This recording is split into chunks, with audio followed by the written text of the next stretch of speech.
All right, buckle up, everybody, because today we're diving into one of the most infamous stories from the Bible. Ooh, yeah, fire and brimstone coming right up. You got it, the destruction of Sodom and Gomorrah. A classic. We're going to crack open Genesis 19.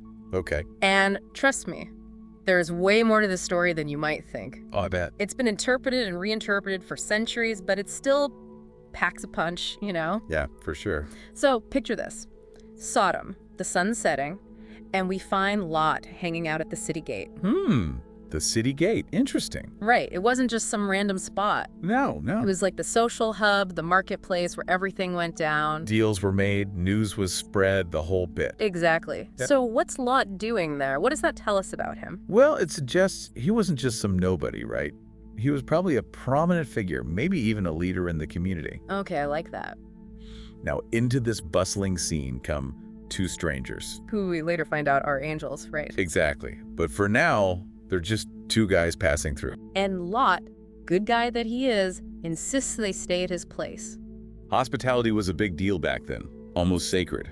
Especially in the desert. Oh, absolutely. He offers them food, shelter, the whole 9 yards. It was a duty to welcome travelers. A sign of respect, piety, all that. Yeah, but some scholars think there might be more to it, given what happens next. Oh, okay. I'm intrigued. Like, maybe Lot sensed something was off about Sodom, something dark, lurking beneath the surface. Ooh, that's an interesting take. It kind of adds this underlying tension to the whole scene. Right, because things are about to go south. Fast. Because as they're settling in, a mob shows up outside Lot's house. And not just a few rowdy guys.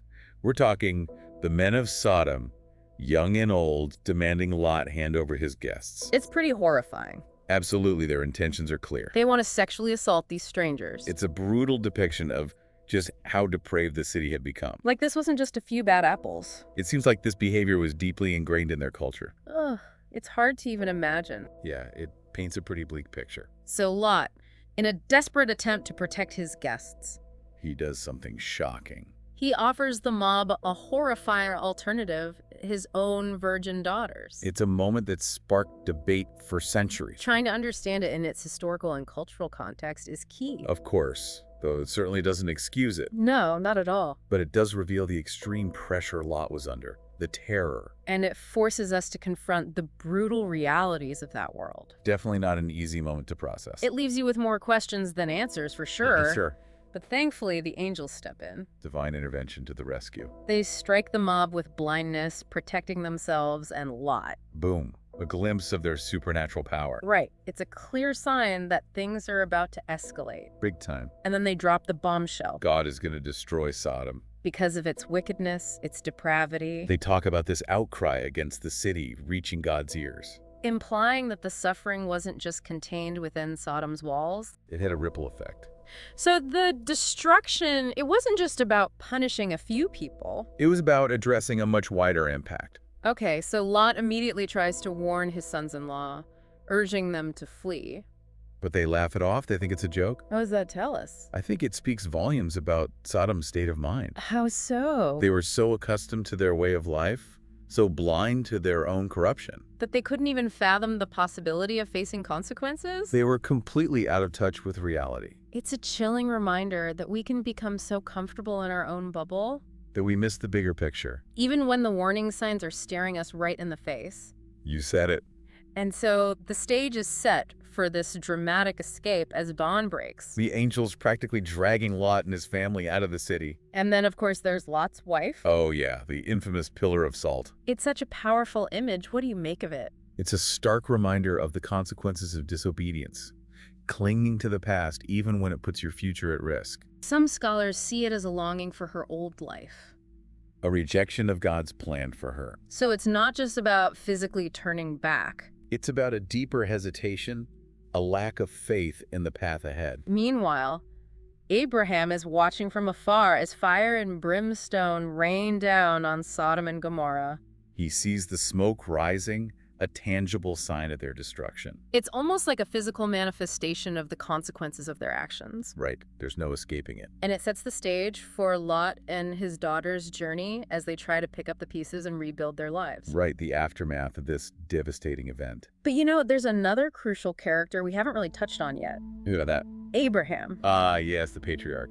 He's not just some passive observer in all of this. He's got a major role to play. And to understand why, we need to talk about his connection to God. His covenant. Exactly. That's where things get really interesting. Okay, so let's hold that thought and we'll dive into Abraham's role in part 2. Sounds like a plan. All right, so we're back.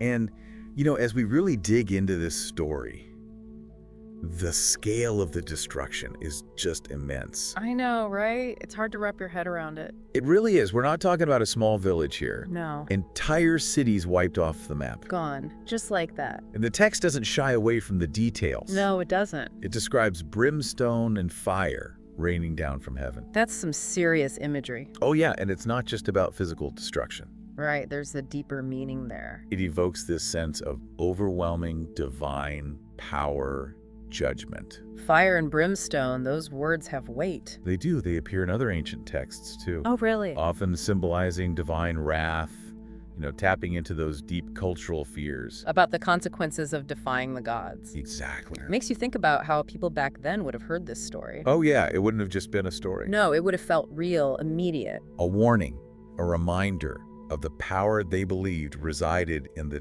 divine realm. So it wasn't just entertainment, it was a serious message. Absolutely. Yeah. But it also raises the question, why such a drastic response? Right. Was Sodom's sin so great that it warranted total annihilation? That's the million-dollar question. Well, we keep hearing about this outcry against Sodom reaching God. Yeah, that's a key detail. It suggests their actions had far-reaching consequences. Affecting people beyond their own city walls. So what was at the heart of this outcry? Well, the text focuses on sexual immorality. Right. Sodom's sins probably went beyond that. Okay, so there's more to it than just that.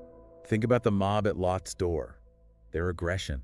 The complete disregard for the well-being of strangers. Even Lot's desperate offer. All of it points to a society lacking basic compassion and justice. So it wasn't just about specific actions, it was a fundamental lack of respect for others. For basic human decency. And their rejection of Lot's warnings. Shows a blatant disregard for any kind of moral authority. Like they were completely consumed by their own desires. And unable to recognize the path they were on. It's interesting because Lot himself is often portrayed as this righteous man in the middle of all this chaos. Right, but he makes some pretty questionable decisions. Like offering up his daughters. It's a tough one to reconcile. How do we square that with the idea of him being a good person? I think it highlights the complexity of human nature. Even those striving for righteousness are fallible. Especially when faced with unimaginable pressure. It forces us to ask ourselves, what would we do in such extreme circumstances? Would our morals hold up under that kind of pressure? It definitely makes the story more relatable because who hasn't made a bad choice when they felt backed into a corner?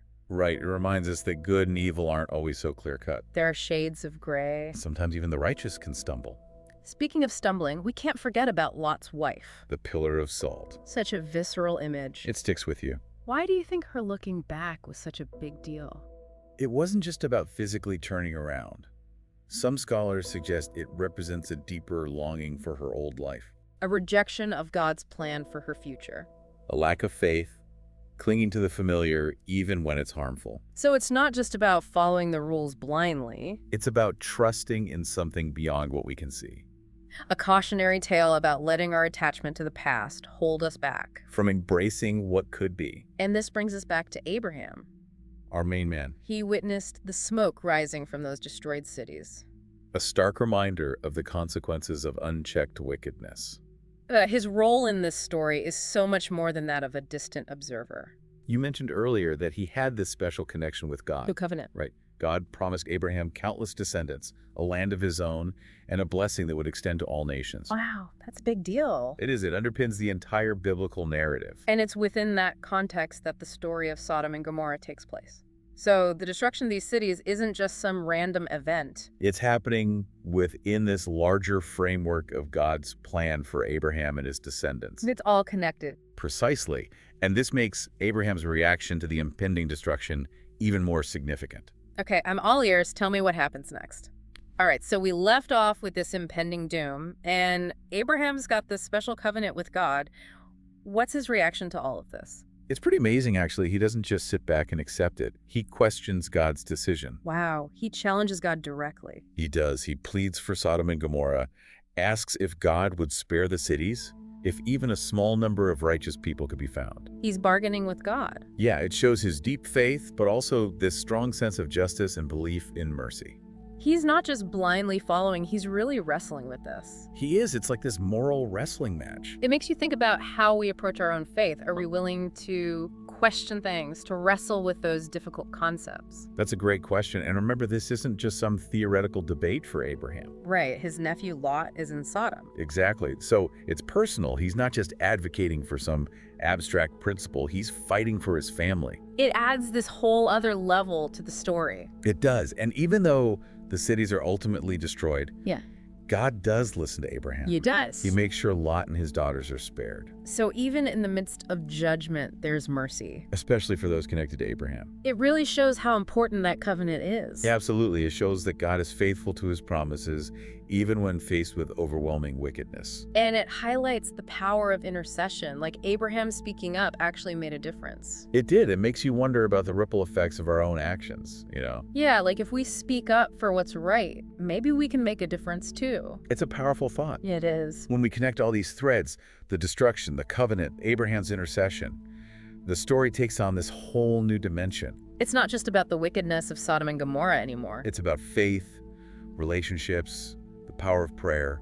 This has been such a fascinating deep dive. We've covered so much: divine judgment, disobedience, morality, prayer.